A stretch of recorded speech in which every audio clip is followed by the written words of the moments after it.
think the paint job turned out pretty nice. You know, it laid down nice and flat. I've got a few runs here or there, but overall I think the coverage is pretty good. There's not much for thin spots. This green was a interesting color to lay down. I had a few spots that I have absolutely no idea. When I was painting it, it bubbled up, but there ain't much you can do about it. This paint was supposed to be good for 600 degrees.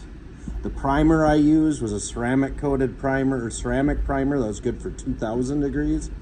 I'm super curious to see how well they hold up. The silver paint and primer were both good for 2000 degrees. I'm sorry, my watch is talking, but I am super curious to see how well this holds up and if it's how close to ceramic coating it really is. I'm absolutely impressed with how well that turned out. On it, check that out. Not even hardly, there's no like rub off at all. That's pretty amazing. I probably should have painted the headers even though they are stainless,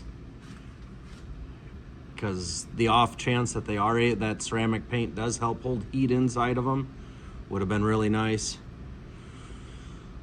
But they were stainless and they'll change pretty colors. So the black on aluminum turned out as good as to be expected.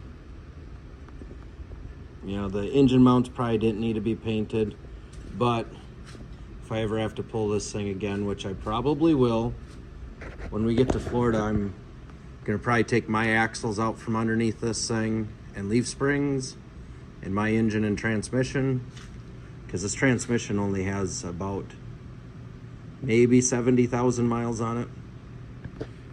The engine's got 368 on it, and the mains were amazing, like new yet.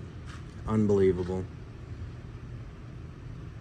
But we're gonna get this thing all assembled today as much as we can and hopefully get it in yet today. I know it won't get finished and won't be running today, but I got to get the wiring harness on it, some of the fuel system, and I'm gonna try installing it with the up pipes on. I know it makes it a lot more difficult